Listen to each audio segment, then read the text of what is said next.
Now, I'm not one to gossip, but I will bring you the tea. Welcome to Chronicle Speaks.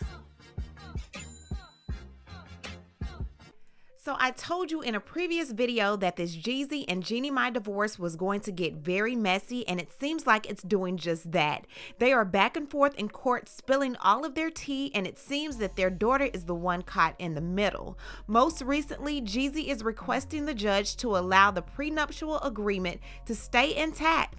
Although Jeannie is claiming that there's some possible cheating that Jeezy has done that would knock that prenuptial agreement right out the ballpark. Jeannie is now wanting the temporary hearing that Jeezy requested concerning Jeannie Mai playing gatekeeper with their daughter be thrown out. She's also wanting all of his firearms to be locked up when their daughter is around. There is so much going on with this case, and you know how we do. We're going to get into all of it, but before we do, please be sure to subscribe to this channel and hit the bell for notifications so you don't miss out on any news regarding this story and so much more. Now let's get back into it. Now, we were all shocked when the divorce news came out in September, but I was even more so shocked that Jeezy was the one that filed for the divorce.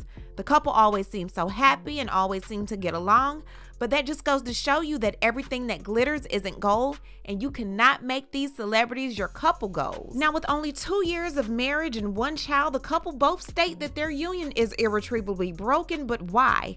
Jeezy stated that his decision was not made impulsively, and he even admitted to Nia Long in an interview that the couple had tried counseling, but to no avail. Now, reports in late September, just shortly after the divorce was announced, stated that Jeannie wanted to try to get her family back, but in early December, she insinuated to him cheating and stated that it could affect their prenup. There is so much going on between these two, but let's first get into a word from our sponsor DraftKings, and then I'll be back with more. This holiday season, ring in the holiday cheer with DraftKings Casino, America's #1 online casino. New customers, listen up. I am partnering with DraftKings to bring you one of the greatest gifts you can get this holiday season, $100 in casino credits.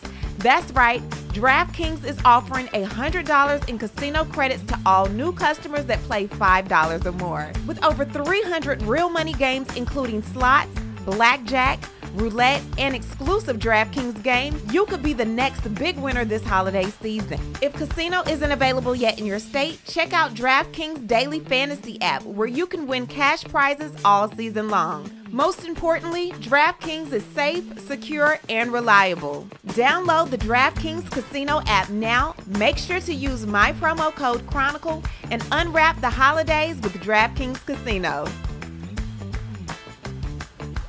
Let's get into these updated court documents from yesterday to find out what's really going on. So November 30th, Jeezy filed a motion for temporary hearing to discuss parenting time issues that the couple were having, with Jeezy being able to see their daughter Monaco. Now, Jeezy said in the document that he did not feel like Jeannie was doing so maliciously. However, he felt like she was acting like a gatekeeper when it came to him exercising parenting time with their daughter. And he also felt like he was not getting the proper parenting rights as a father. Well, Jeannie struck back yesterday, and she had this to say. Jenkins shows that she has demonstrated remarkable flexibility to accommodate Mr. Jenkins' schedule. Not only has Ms. Jenkins agreed to all the dates Mr. Jenkins requested, but on multiple occasions she has also been flexible with him changing the dates that were mutually agreed upon, and agreed to Mr. Jenkins having their daughter for an extended period over the Christmas holidays.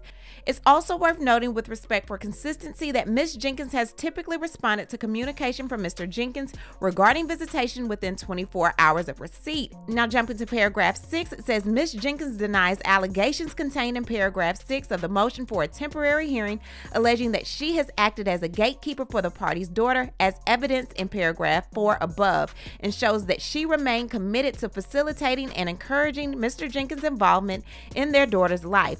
Ms. Jenkins further shows that it is her intent to foster an open, supportive, and safe environment for both parties to actively participate in their daughter's life.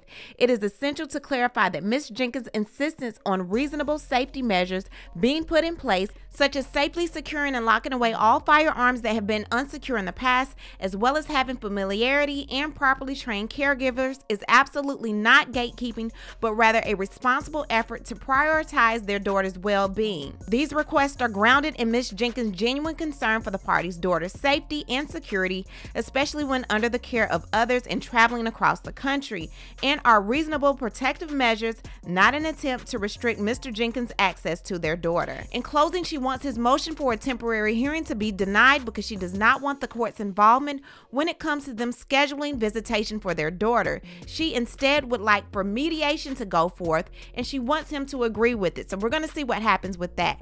Now let's get into what Jeezy just filed yesterday. So on yesterday, Jeezy filed a motion to enforce the prenuptial agreement. You remember a couple of weeks ago, Jeannie Mai wanted it looked at because she said, look, there may be a possibility that he cheated, and if he did, then I need to get some money. So in his motion, he reiterated the obvious. The two were married on March 27, 2021 and became involved in late 2018. They began cohabitating in early 2020 in Los Angeles before taking up residence in Georgia. Now, they both are public figures. They both knew and understood each other's financial circumstances prior to the marriage. They both agreed to file and execute this prenuptial agreement to protect their current and future separate properties. Now, during this time, they were both represented by the same attorneys that are currently representing them in their divorce proceedings. Now, when the prenuptial agreement was first drawn up, they both made some changes to it. Now, we aren't sure what those changes were, but they both agreed to the changes that were made.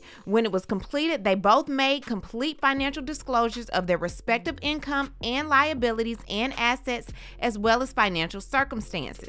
Now, in the state of Georgia, in order to enforce a prenuptial agreement, you first have to go through a three-pronged test. Now, the party that wishes to enforce the prenuptial agreement, which would be Jeezy, bears the burden of proof to demonstrate that this agreement was not a result of fraud, duress, mistake, misrepresentation, or non-disclosure of material facts. Number 2, the agreement cannot be unconscionable. And number 3, taking into account all relevant facts and circumstances, including changes beyond the parties' contemplation when the agreement was executed, enforcement of the prenuptial agreement would be neither unfair or unreasonable. Now, according to Jeezy, the prenuptial agreement between the parties was the product of a measured negotiation process, and each party executed the same after due consultation with counsel of their choice. The prenuptial agreement satisfies all elements of the three-part Shearer's test, having been shown that the agreement was not procured by fraud, duress, or mistake, or through misrepresentation or non-disclosure of material facts, that the agreement was not unconscionable, and that the circumstances have not changed so materially so as to make enforcement of the agreement unfair or unreasonable. Consequently, having fully satisfied the Shearer's test, the prenuptial agreement must be enforced and made part of the court's final judgment and decree of divorce. Now, what was notably missing was anything possibly stating that if he cheated, the agreement would be thrown out the window. We do not know what's actually in that agreement. We don't know what any of those clauses are. You make this agreement up as you go. He did not touch on any of that. They spoke about the three-pronged test, but what was actually in that agreement? We don't know. She stated that there was some possible cheating, and if it was, she wanted that prenuptial agreement reviewed. So we have to see what goes on, if there was any violations made, if that agreement will still stand up in court, because he did not touch on what she talked about. We just have to see how all of this is going to unravel, but unfortunately for the baby, it looks like she's thrown in the middle. These two can't agree on visitation without going back and forth. Doesn't seem like they're doing much speaking to each other unless it has anything to do with the baby. It just seems like a lot to deal with. I don't wish this on my worst enemy, but I would like to see how Jeannie Mai is going to come back from his response. What I need to do is hear from you. What do you think about everything going on with Jeannie Mai and young Jeezy and their divorce? Leave a comment, and you know how we do. We'll talk about it down below. Talk to you guys later. Bye. As always, thanks for watching. Don't forget to hit that subscribe button, hit that like button, and hit that bell so you don't miss any of my new episodes.